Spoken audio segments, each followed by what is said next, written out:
It is one among the dreams of many people to qualify IELTS test today. But how? You have to prove your proficiency in language through 4 major skills: listening, speaking, reading and writing. In today's class, we are going to discuss in detail about speaking. എങ്ങനെയാണ് speaking test conduct ചെയ്യുന്നത്, അതിലെന്തൊക്കെ കാര്യങ്ങൾ ശ്രദ്ധിക്കണം, അതിന് എത്ര parts ഉണ്ട്, time duration എങ്ങനെയാണ്, ഇതൊക്കെ ജനറലായിട്ട് എല്ലാവർക്കും അറിയാവുന്ന ഒരു കാര്യം തന്നെയാണ്. ബട്ട് നമ്മൾ ബിഗിനേഴ്സ് ആയിട്ടുള്ള ആൾക്കാർ ഈ ഒരു വീഡിയോ കണ്ടു കഴിയുമ്പോഴത്തേനും you will understand more about it. So listen, speaking test മെയിനായിട്ട് എന്താണ് അസസ് ചെയ്യുന്നത്? Your ability to communicate effectively in English language. English ലാംഗ്വേജിൽ എത്ര എഫക്റ്റീവായിട്ട് നിങ്ങൾക്ക് സംസാരിക്കാൻ പറ്റുന്നു? കാരണം ഒരു നോൺ നേറ്റീവ് സ്പീക്കർ എന്നുള്ള നിലയ്ക്ക് നിങ്ങളൊരു ഇംഗ്ലീഷ് സ്പീക്കിംഗ് കൺട്രിയിൽ പോയി കഴിഞ്ഞാൽ മറ്റുള്ളവർ സംസാരിക്കുന്നത് നിങ്ങൾക്ക് മനസ്സിലാകുന്നുണ്ടോ, നിങ്ങൾക്ക് പ്രോപ്പറായിട്ട് മെസ്സേജസ് അങ്ങോട്ട് കമ്മ്യൂണിക്കേറ്റ് ചെയ്യാൻ പറ്റുന്നുണ്ടോ, ഇതൊക്കെയാണ് നമ്മൾ നോക്കുന്നത്. And also the test duration is from 11 to 14 minutes. 11 മുതൽ 14 മിനിറ്റ് വരെ ആയിരിക്കും ഈ ഒരു ടെസ്റ്റിൻ്റെ ഡ്യൂറേഷൻ എന്ന് പറയുന്നത്.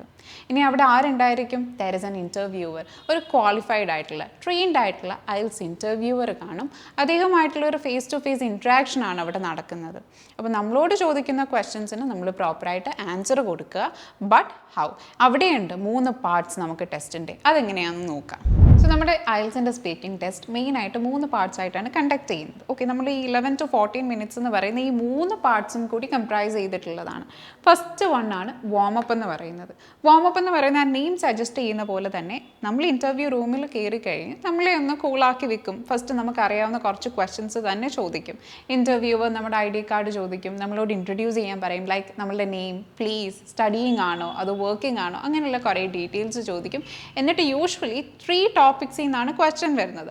അത് ഈ ടോപ്പിക്സ് ഒക്കെ ആയിരിക്കാം. Like about your hometown, work, family, hobbies, food, friends, studies, etc. അപ്പോൾ ഇങ്ങനെയുള്ള കുറച്ച് മേഖലകളിൽ നിന്നും യൂഷ്വലി 3 ടോപ്പിക്സ് അങ്ങനെ നമ്മളോട് വാമപ്പിൽ ക്വസ്റ്റ്യൻ ചോദിക്കാം. അപ്പോൾ നിങ്ങളൊരു കാര്യം ശ്രദ്ധിക്കേണ്ടത്, ഇതെന്തെങ്കിലും നമുക്ക് ഡിഫിക്കൽട്ട് ആയിട്ടുള്ള ഏരിയ ആണോ? അല്ല, നമുക്കറിയാവുന്ന കാര്യങ്ങളെ പറ്റിയിട്ട് തന്നെയാണ് അവിടെ ക്വസ്റ്റ്യൻ ചോദിക്കുന്നത്. അതുകൊണ്ട് തന്നെ വളരെ ഈസി ആയിട്ട് നമുക്ക് ആൻസർ ചെയ്യാൻ പറ്റും. ഈ കമ്മ്യൂണിക്കേറ്റ് ചെയ്യുന്ന ടൈമിൽ തന്നെ നമുക്ക് ഓൾമോസ്റ്റ് എന്ത് മനസ്സിലാക്കാൻ പറ്റും? നമ്മളുടെ ഒരു സൗണ്ടും വോയിസ് മോഡുലേഷനും ഒക്കെ എങ്ങനെയാണെന്നും. അപ്പോൾ നമ്മളൊന്ന് കംഫർട്ട് ആവുകയാണ് ചെയ്യുന്നത്. അതായത് മെയിനായിട്ടുള്ള ക്യൂ കാർഡ് പാർട്ട് തുടങ്ങുന്നതിന് മുന്നേ തന്നെ നമുക്ക് ഒന്ന് കമ്മ്യൂണിക്കേറ്റ് ചെയ്ത് ഓക്കെ ആവാൻ പറ്റുന്ന ഒരു ടൈമാണ് ഈ വാമപ്പ് എന്ന് പറയുന്നത്. And the whole speaking will be recorded. Recording start ചെയ്തിട്ടുണ്ടായിരിക്കും, നമ്മളുടെ വോയിസ് ഒക്കെ റെക്കോർഡ് ചെയ്യുന്നുമുണ്ടായിരിക്കും അതേ ടൈമിൽ തന്നെ. ഇനി ഈ വാമപ്പ് എന്ന് പറയുന്ന ഒരു 4 to 5 minutes ആയിരിക്കും ലാസ്റ്റ് ചെയ്യാൻ ചാൻസ്. അത് ഇൻ്റർവ്യൂവർ നമ്മളോട് ക്വസ്റ്റ്യൻ ചോദിച്ച് നമ്മൾ ആൻസർ പറയുന്ന പോലെ ഇരിക്കും.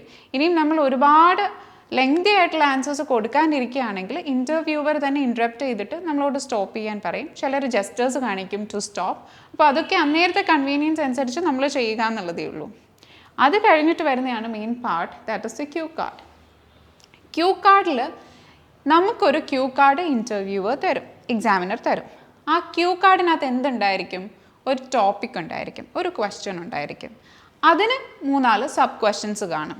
നമുക്ക് യൂഷ്വലി WH ക്വസ്റ്റ്യൻസ് വെച്ച് തന്നെ എക്സ്പാൻഡ് ചെയ്യാൻ പറ്റുന്ന പോലെ ആ ക്വസ്റ്റ്യൻ എന്തിനെ പറ്റിയിട്ടായിരിക്കും? നമ്മളുടെ ലൈഫിൽ സംഭവിച്ച ഒരു കാര്യമായിരിക്കാം, നമുക്ക് പരിചയമുള്ള ഒരു വ്യക്തിയെ പറ്റിയിട്ടായിരിക്കാം, അങ്ങനെ ഒരുപാട് കാര്യങ്ങളെ പറ്റി.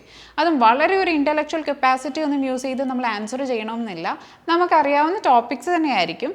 ബട്ട് ഇവിടെ എന്താണ് സംഭവിക്കുന്നതെന്ന് വെച്ചാൽ ഇവിടെ ഇൻ്റർവ്യൂവർ ക്വസ്റ്റ്യൻ ഒന്നും ചോദിക്കുന്നില്ല.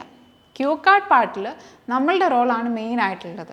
നമുക്ക് ക്യൂ കാർഡ് തരുന്നു, ഒരു പ്രിപ്പറേഷൻ പേപ്പർ തരുന്നു, നമുക്ക് ആവശ്യമുള്ള കാര്യങ്ങൾ നമുക്കതിൽ ജോട്ട് ഡൗൺ ചെയ്യാം. എന്നിട്ട് നമ്മൾ എത്ര മിനിറ്റ്സ് ആണ് സംസാരിക്കേണ്ടത്? We have to speak for 2 minutes. Okay, അപ്പോൾ നമ്മൾ 2 minutes ഫ്ലുവൻ്റ് ആയിട്ട് കണ്ടിന്യൂസ് ആയിട്ട് അവിടെ സംസാരിക്കുക എന്നുള്ളതാണ് ചെയ്യുന്നത്. ഇൻ്റർവ്യൂവർ നമ്മളോടൊരു ക്വസ്റ്റ്യനും ചോദിക്കില്ല. ബട്ട് വാമപ്പിൽ എങ്ങനെയായിരുന്നു? ഇൻ്റർവ്യൂവർ ചോദിച്ച ക്വസ്റ്റ്യൻസിനായിരുന്നു നമ്മൾ എന്ത് ചെയ്തിരുന്നത്? ആൻസർ ചെയ്തിരുന്നത്. അപ്പോൾ ഈ ഒരു ടൈം വെച്ചിട്ട് നമുക്കറിയാം ഒരു 2 to 3 or 4 minutes കൊണ്ട് തന്നെ ക്യൂ കാർഡിൻ്റെ പാർട്ടും കംപ്ലീറ്റ് ആവുകയാണ് ചെയ്യുന്നത്. ഓൾ റൈറ്റ്, ഇനി ക്യൂ കാർഡ് കഴിഞ്ഞിട്ട് വരുന്ന main part, the last part എന്ന് പറയുന്നതാണ് ഫോളോ അപ്പ്.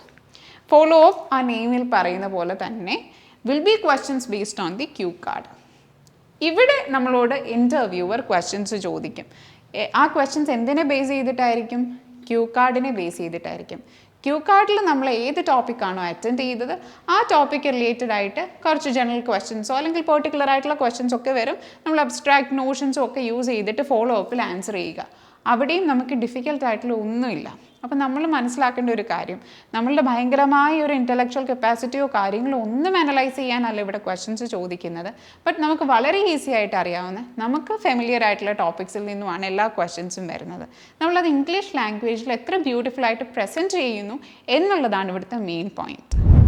ഇനി ഈ സ്പീക്കിംഗ് ടെസ്റ്റ് എങ്ങനെയാണ് അസസ് ചെയ്യുന്നത്, നമുക്ക് എന്തിൻ്റെയൊക്കെ ബേസിലാണ് മാർക്സ് കിട്ടുന്നത് എന്ന് നോക്കാം. Okay, first of all lexical resource. നമ്മൾ സ്പീക്ക് ചെയ്യുമ്പം ആപ്റ്റ് ആയിട്ടുള്ള വൊക്കാബുലറി ആണോ യൂസ് ചെയ്യുന്നത്, നല്ല ഇഡിയോമാറ്റിക് എക്സ്പ്രഷൻസ് ഒക്കെ കൊണ്ടുവരുന്നുണ്ടോ എന്നുള്ളതാണ് ലെക്സിക്കൽ റിസോഴ്സിൽ നമ്മൾ നോക്കുന്നത്. Then grammatical range and accuracy. നിങ്ങളുടെ ഗ്രാമർ കറക്റ്റ് ആണോ, ടെൻസസ് ഒക്കെ പ്രോപ്പറായിട്ടാണോ യൂസ് ചെയ്യുന്നത്, സെൻറ്റൻസ് കൺസ്ട്രക്ഷനൊക്കെ പ്രോപ്പറാണോ എന്നൊക്കെ ഗ്രമാറ്റിക്കൽ റേഞ്ചിൽ നോക്കും. Then we have pronunciation. വാക്കുകൾ ഉച്ചരിക്കുന്നത് കറക്റ്റായിട്ടാണോ, അർത്ഥവ്യത്യാസങ്ങളില്ലാതെ നിങ്ങൾക്ക് കറക്റ്റ് പ്രൊനൗൺസിയേഷൻ വേർഡ്സിൽ കൊണ്ടുവരാൻ പറ്റുന്നുണ്ടോ എന്നൊക്കെ പ്രൊനൗൺസിയേഷനിൽ നോക്കും. And fluency. ഇതൊക്കെ കറക്റ്റ് ആണെങ്കിൽ നമുക്ക് ഫ്ലുവൻ്റായിട്ട് കോൺഫിഡൻ്റ് ആയിട്ട് സംസാരിക്കാൻ പറ്റും. That is your flow of speaking. നല്ല ഒഴുക്കോടെ ഒരു പ്രൊഫഷൻ സ്പീക്കറിനെ പോലെ തന്നെ നിങ്ങൾക്ക് സംസാരിക്കാൻ പറ്റും.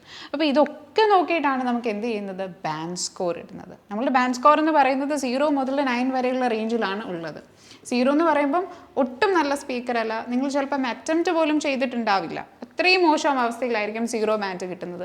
9 എന്ന് പറയുന്നത് നിങ്ങൾ എക്സലൻറ്റ് സ്പീക്കറാണെന്ന് ഇൻഡിക്കേറ്റ് ചെയ്യുന്നത്. അപ്പോൾ ഈ 0 മുതൽ 9 വരെയുള്ള ബാൻഡ് സ്കോർസ് ആണ് നിങ്ങൾക്ക് കിട്ടാൻ chance. So this is all about IELTS speaking test. ഒരു ബിഗിനർ ആണെങ്കിൽ നിങ്ങൾക്ക് ബേസിക് ആയിട്ടുള്ള ഐഡിയാസ് ഈ വീഡിയോ കാണുമ്പോൾ മനസ്സിലാവും. ഇതിൻ്റെ ഒരു ടൈം ഡ്യൂറേഷൻ എങ്ങനെയാണ്, ഒരു face to face interaction with an interviewer ആണ്, നമ്മളൊരു കാഷ്വൽ കോൺവെർസേഷൻ പോലെ തന്നെ ഈസി ആയിട്ടുള്ള ലാംഗ്വേജിൽ ഇംഗ്ലീഷിൽ പ്രോപ്പറായിട്ട് നമ്മൾ കമ്മ്യൂണിക്കേറ്റ് ചെയ്താൽ നമുക്ക് ക്വാളിഫൈ ചെയ്യാൻ പറ്റുന്ന ഒരു ടെസ്റ്റാണ് IELTS.